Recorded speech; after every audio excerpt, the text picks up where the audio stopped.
YouTube subscribers. Well, subscribe already. Hit the fucking like button and subscribe before I knock your ass out, man. I ain't fucking with you, man.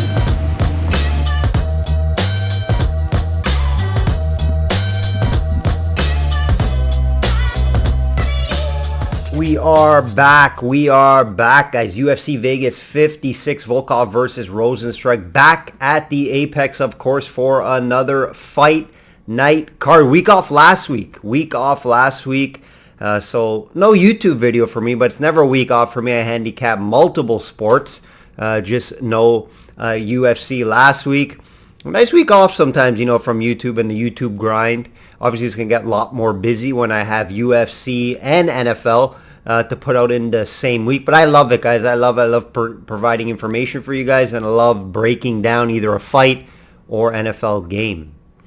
Not far off for the NFL season. What, 3 months, let's say? 3 months or so. So looking forward to that. As you know, NFL, probably my best sport, but, you know, profitable in any sport that I handicap. Guys, do me a favor. Do me a favor before I get into this card. Not the best card. Obviously, it's a UFC Fight Night card. Not the best card from, you know, a betting standpoint. But I have found some fights that I do like already for clients. If you want that card, head over to systemsportscapping.com and subscribe today. Guys, do me a favor. Like the video. Share it. Comment. It helps me out a lot. I'm trying to figure out this algorithm. You know, 1 week you get 3,000 views, next week you get 500, 1 week you get 300, 1 week you get 2,000. I'm trying to figure it out.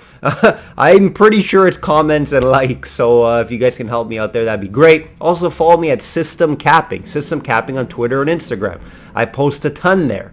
So you can find, you know, weekly updates, free picks, sports betting news, system capping news, and just, you know, sports news in general in the stories and Twitter.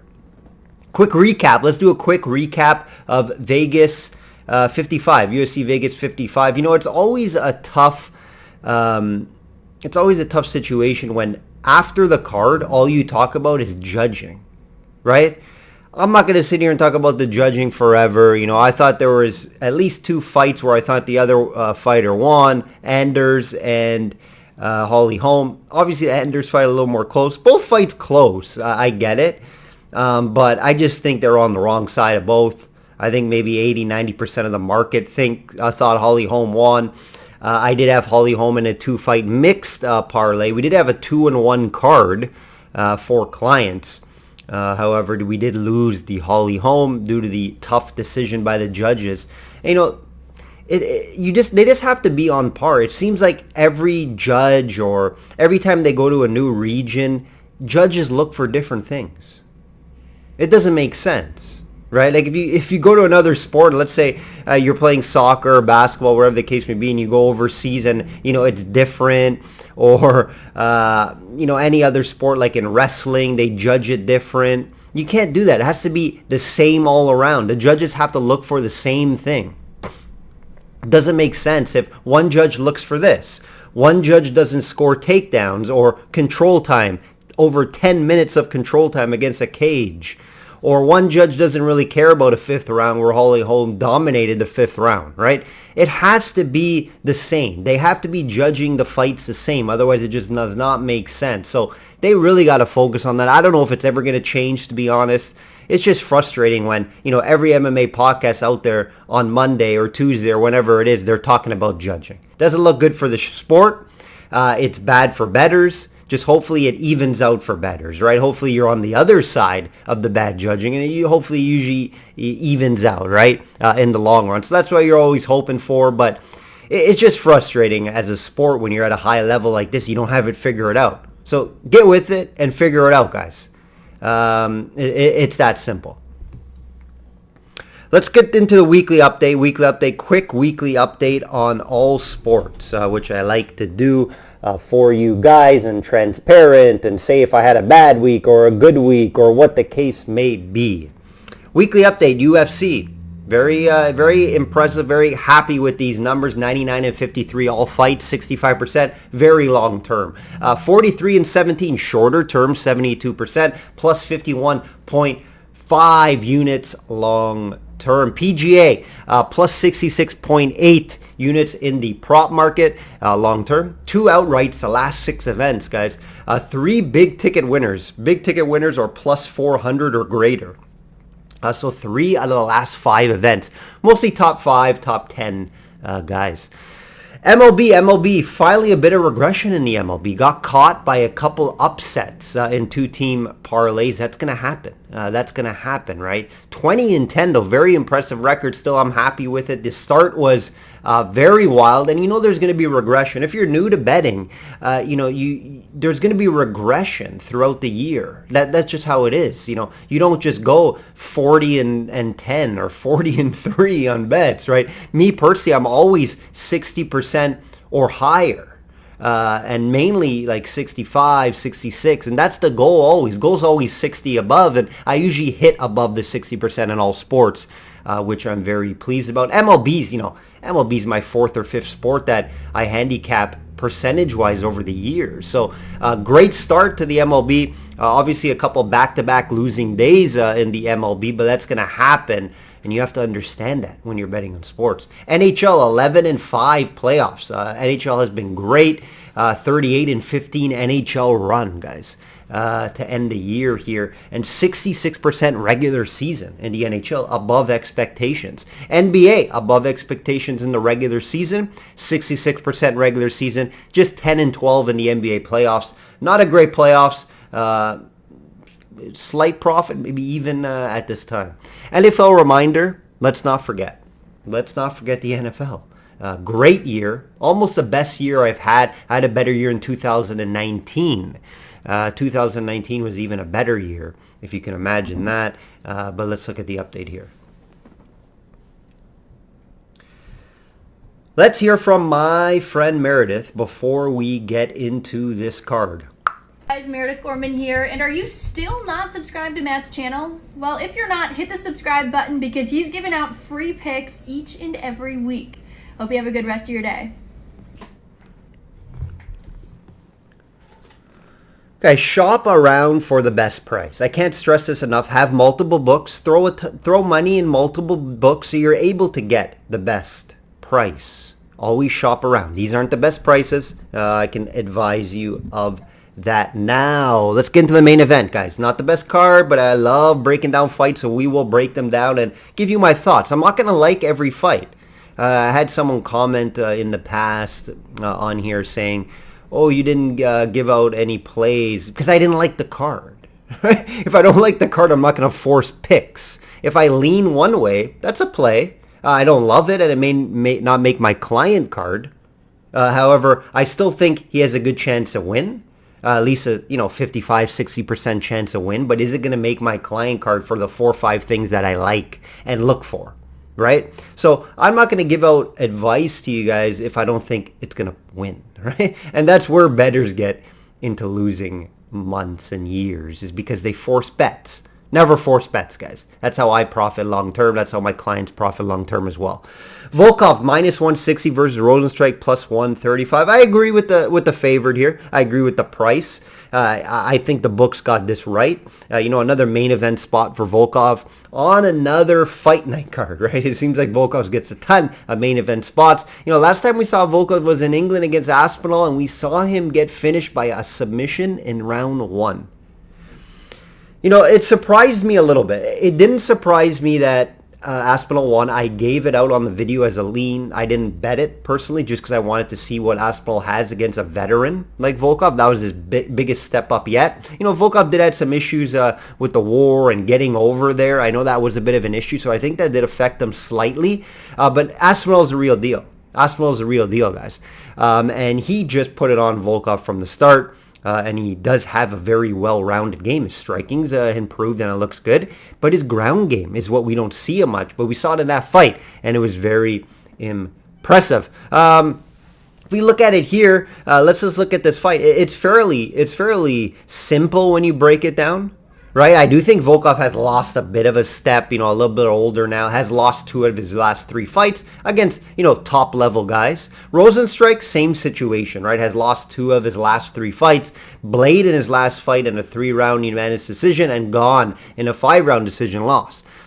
let's take a look at a couple of Rosenstrike's wins. Sakai and Dos Santos as of late, the past 2-3 years, nothing impressive. Dos Santos out of the UFC, and Sakai just very average and never lived up to him being a heavyweight contender.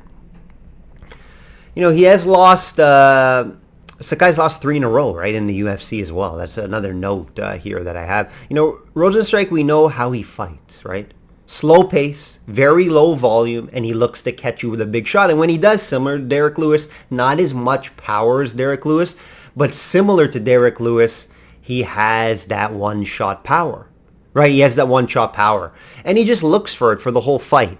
And if you notice some of these losses he has, the volume is so low, he just doesn't do anything. He's just standing there looking for a big shot, boring fights that he's usually in. And, is he going to get it on Volkov? Right, Volkov has that experience. Only been knocked out once in the UFC, funny enough, against Derek Lewis, who I just mentioned. But Derek Lewis, that fight was, I think it was a later finish, if I recall as well. I don't think it was early. I think it was on behind me, to be honest, guys.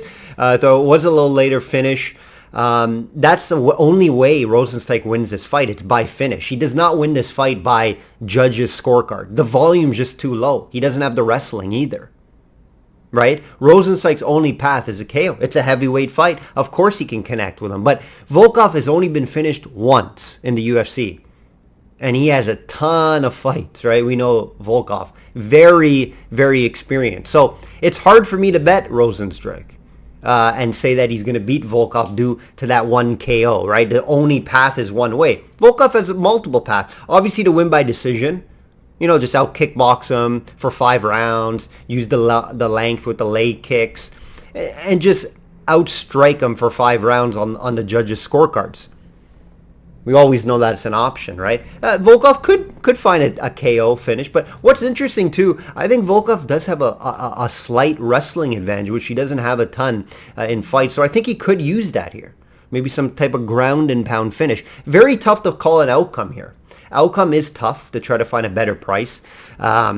It could be a decision very easily. We see both these guys fight 5-round decisions before because one, Rosenstrike is just scared to throw volume and then the other guy's scared for the big shot. So it just becomes a boring fight. So that could definitely happen here. And you can get plus money if this fight goes the distance. Another thing here, I'm going to lean Volkov for the video play here, and the price isn't too bad. So an outcome, very difficult. I think it's a flip of a coin on the outcome if the fight's going to be a finish or a decision. But if you do like the plus money Rosenstrike side, just bet it by finish because he's not winning a decision, guys. If he wins a decision, I'll be very surprised. He must have changed something in camp that I'm not aware of. But Volkov should get the victory. I don't see why he doesn't get the victory here. Unless it's getting caught by a big shot. Always possible. I won't have a bet on the side here for clients. I will not have a bet on this fight, but I am leaning the Volkov side. And, if you bet rounds, you may want to look over a few rounds, over 2.5 here. But decent fight. Main event might not be what it lives up for, right? Big heavyweight guys. You may just see somewhat of a boring style, gun-shy type of fight here. Co-main, Evloev, minus 400 versus Dan Ige. Dan Ige's back plus 310, 310. Yeah, a big line here. I don't agree with the big line. I would have this more at minus 250, minus 300, just due to Ige's experience and the guys he's fought and the power he has, right? He has power if he can keep this on the feet. He's fought guys like Korean Zombie, Cater, Emmett. So the better competition, right? We know Evloev, sparkly clean record of 15-0. Russian fighter. Hate betting against that, and I won't be betting against that until Evloev shows me he's beatable. Right, he shows me he's beatable. Nice win last time over Keem Dadadu. I like Dadadu. I think he's a very good fighter. Evloev won a unanimous decision. And that's what Evloev does, wins decisions. Right? Why? Because he's a really good wrestler and grappler, and he continues to pace. And that's where he's going to have the advantage on Ige. Right? This fight, Evloev could strike, don't get me wrong. But Ige could, that's his path to victory. Catch him with a big shot. So why would Evloev risk that? We've seen Dan Ige get taken down time and time again. Korean Zombie, was able to take him down, right? So Evloev is known for wrestling and known for getting the fight to the ground. That's what I think he does here. And he just wins a decision. Ige doesn't throw a ton of volume, and if he does connect with a big shot, sure, he could hurt Evloev, but we haven't seen it. We haven't seen Evloev get hurt and lose a fight because of a KO. I think he's a very smart fighter, and I think he's just going to grapple and get this fight to the ground. Now, Dan Ige does have a black belt. You just don't see any submissions from him. One submission back years ago, right? So I'm not worried about Evloev getting submitted on the ground. And I'm not really worried about Evloev getting a submission. I think it's just going to be a wrestling dominant style grappling position win for Evloev, and he just wins by decision. Why lay minus 400 when you can get like a minus 150? That may make my client card, guys. So a little play for you guys here. Evloev by decision. Ige's only path, in my opinion, is to catch him with a big shot. And when you're looking at, knocking out a guy that's never lost in a fight and knows the game plan is going to be to wrestle, it's low odds. Of course it could happen. It's a fight. I tell you guys time and time again, anything could happen. But the odds are low that Ige just knocks out Evloev, who's never lost a fight. I have it around 10%. So the odds are low that Ige wins this fight by knockout. Is there any way he can keep this fight on the feet for 3 rounds? I say no, just because I haven't seen it before. Next fight here, Trisano. Let me check Sherdog here. Yeah, Trisano minus 240 versus Almeida plus 200. Not a fight that I'll be involved in due to the price. And I get why Trisano's favored here. Just he has been in there with the better guys like Grant Dawson, Hakeem Daoud, who we just talked about. Even though they were losses, you probably think he learned from that, right? Experience there with the bigger names compared to Almeida, who has no UFC experience. Almeida was on the Contender Series last year, but he lost in the finals. So how good really is this guy? I watched some of his fights. Last fight was in Jungle Fights where he got a first round finish. He did look impressive in that fight. But what's the competition, right? Big step up for him here. Sure, Almeida could come out on top. I'm not high on Trisano. I do see some Almeida striking ability, and I also do see some finishing ability. So you never know there, right? This is a 145 fight. Almeida usually fights higher. So take a look at that. Now, he does usually fight 155. I do think there was a 170 as well a while back, but watch the scales for this one, right?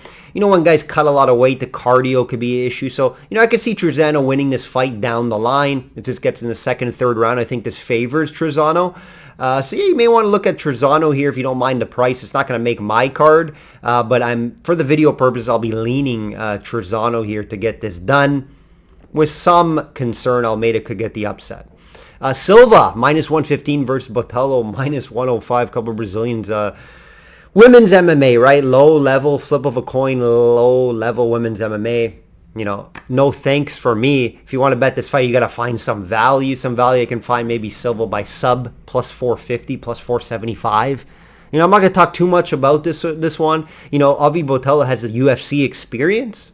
With a lot of losses, some losses, Carolina, Robertson, Calavillo. So mid-tier girls, she's lost 3 out of the last 4 fights. Silva making her debut, but it's on an impressive 5-fight win streak. 5-fight win streak for her. So confidence coming into this. And she does have a lot of submissions in her career. She likes to get the fight to the ground and look for a submission. So I think she can get that here. I think she could find a submission. Obviously, it's hard to always predict a submission, right? But, we've seen Botelho get submitted once in the past. Plus 475, plus 450. Why not? Why not for a fun small unit play? I won't be heavily invested into this fight. I suggest you don't either. Osborne, minus 190 versus Adashev, plus 160. I think the right guy is favored here. Both guys coming off a win. Adashev only 4-3, which does concern me a bit, which you don't see much in the UFC, a 4-3 record. Guy getting a main event fight on a 4-3 record. Doesn't happen, but hey, it's a UFC fight night. Adashev has more kickboxing experience, so I think if he can keep this fight standing, he has a chance. We saw in his last fight, he looked good on the feet. He can kickbox, right? Osborne will have a grappling advantage here, in my opinion. I think he can get this fight to the ground. Has about over 1 takedown per fight. So I think he can get this fight to the ground. And if he does, he has a submission possibility. Maybe he could control. Now, I'm not saying Osborne's a pure grappler or wrestler, but I think he's fairly well-rounded. He does have some power on his feet. I do think he can get this fight to the ground, and if he gets it to the ground, he does have an opportunity to finish the fight there, maybe with a submission. Now, if it's a 3-round kickboxing fight, it's going to be a close fight, in my opinion, just because Adashev has that kickboxing record and has been in a lot of kickboxing fights. So, I do think Osborne is the better guy here, the more skilled guy. I liked his interview this week saying, expect fireworks, expect a big win and big performance. I like what I see. Very athletic guy, very well-rounded. I think Osborne gets it done. Am I in love with minus 190? No, but it's a good 2-fight parlay piece here, in my opinion. Another fight here, guys. Got 6 fights here. This is going to open up the main card. It's 2 big guys that just look like they're on juice, and I do expect to finish.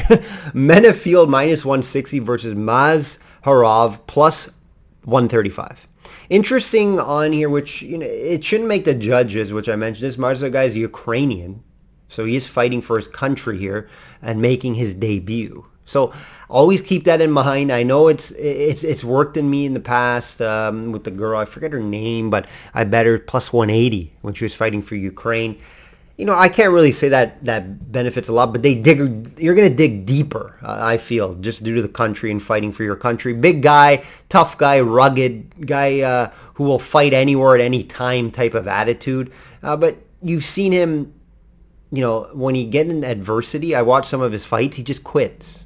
He's fought bare knuckle, Titan FC, paper. He's a whore of the MMA community, except fighting in the UFC in the highest level. He's getting his shot. So you never know when you get your big shot. It's not like Menifield's a world beater. I don't love the guy. But Menifield has looked like he's been improving. He's improving. He's always coming off that loss against William Knight. His cardio is improving. Mazharov, you just don't see any cardio with the guy because it's all 1-round finishes. First round finishes, even when he loses, it's by finish. So if this actually gets into the second or third round, Menifield wins this fight. But this fight is just going to be a slugfest. Both guys coming out to try to knock your head off. That means anything can happen. So I'm staying away from this fight. I lean Menifield just because I do think he has the cardio advantage. He's been back-to-back 2 decisions. Back-to-back 2 decisions. So his cardio is improving, guys. Even though these 2 guys are big, I just haven't seen it from Mazharov that he does have the cardio because he comes out so strong in the first round, you never see it in tape. You just don't see this fight going deep. Very surprised if this goes all 3. So I lean Menifield due to that. But be careful with this one because both guys should come out slugging. That will do it, guys. That will do it for this week's card. That will do it. Exciting 10-week stretch of UFC cards. So you'll see me for 10 straight weeks. 10 straight weeks of UFC fights and UFC cards. We have a couple big pay-per-view cards coming up. I'm looking forward to that. And enjoy the card. Head over to the website, citizensportscapping.com, if you want to become a client today and start profiting on all sports long term. Like I always say, guys, bet smart and know your limits.